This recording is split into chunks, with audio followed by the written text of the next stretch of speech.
I'd be curious to know what the advice is from your point of view on how to run a good date. Well, what's your existing process? Because I don't want to change what I don't have to. I wing it.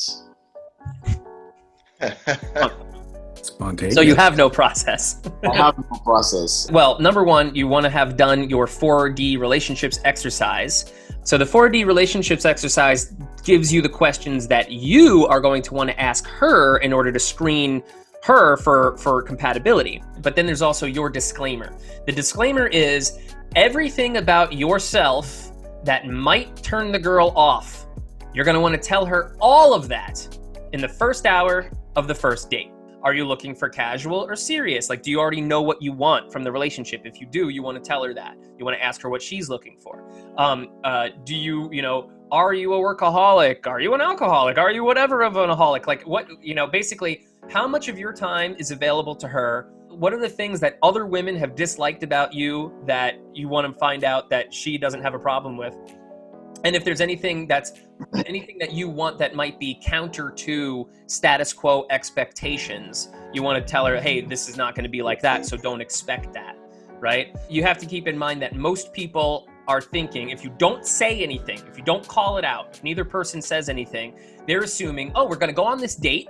If date one goes well, we're going to have a second date. We might have sex at some point. If he has sex with me and we've had more than one date, then this is boyfriend material. And I'm going to continue seeing him in this relationship is just going to grow closer and closer and closer. And within a few weeks to months, I'll have a boyfriend, right?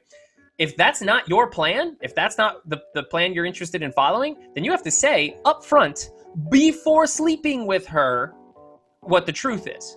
Just because you reveal a truth that is not ideal to what she's looking for, doesn't mean that that's going to be the reason that you don't have sex with this woman or that you don't have follow-up dates. In fact, it could be the reason that gets you laid. Because a lot of women, if they're going into a situation thinking I'm going to build a relationship with this guy, they're more likely to withhold sex until they know that you're a meaningful boyfriend potential, right?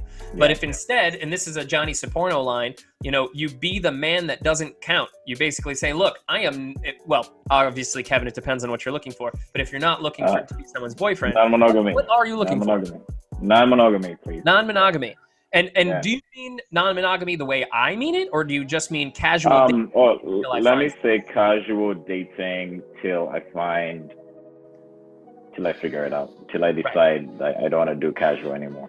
Do you have a lot of experience with this or not so much? Yes, I have had non-monogamous relationships for 6 months to a year. Okay.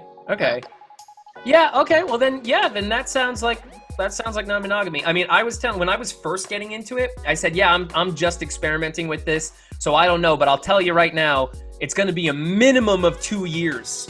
So don't hold your breath for me, right? Like if you're hoping that I change my mind from non-monogamous back to monogamous, that's going to take at least 2 years. So if you had any quick timeline, like put it out of your head right now. And that's what I said to people at the beginning.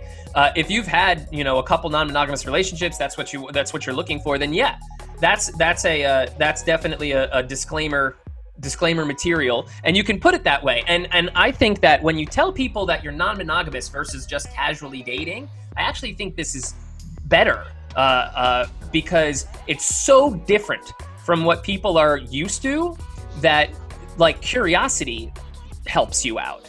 A lot of women are like, wait a minute, so what does that mean? Does that mean you're not jealous? Does that mean you're not possessive? So you're going to want to practice how you deliver this, because that's the selling point. You do want to say, like, hey, if you haven't dated a non-monogamous guy, you should really give it a try, because, I don't care what you do. I care about your well-being, but I don't care who you're with and whatever else like that. So you give them the selling points. But definitely want to tell them this stuff up front. And this thing, the non-monogamy thing, when I'm in Boston, I tell people that before I get their number, because I don't have time to waste at home going out to a date and being like, because let's say worst case scenario, I show up for the date, I say, by the way, I'm non-monogamous, and she's like, I have a fucking moral objection to that. I think you're an evil person and I'm leaving, right? Worst case scenario, even though that's super short because we're probably only going to be talking for like 20 minutes before she leaves, it's still the drive there. If we bought drinks when we sat down, the drive home, it's, I'm not looking to waste that kind of time.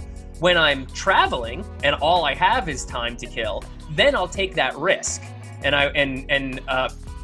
But also it never really felt like much of a risk for me because I've had such good responses with women that have been on the dates with me. A lot of the times when I say, hey, no, I'm non-monogamous, and I explain it and use the word enriching, it's enriching. Because people that are just trying to say they're non-monogamous to get their dicks wet don't call it enriching. They don't use that word. So if you can explain, like, you want to give a little story, right? Like, this is why I'm non-monogamous. This is the value I see in it. These are the benefits I've had from those previous relationships. These are the benefits that you can partake in from dating a non-monogamous guy. And then you lay your card on the table and you see if she is down for it or not. But I've had some really excellent casual relationships with women who respected me being non-monogamous but weren't non-monogamous themselves. They were like, Mike is a reliable source of good dick who is respectful. He gives a shit, but not too much of a shit. And he's great for me to see while I'm in between boyfriends.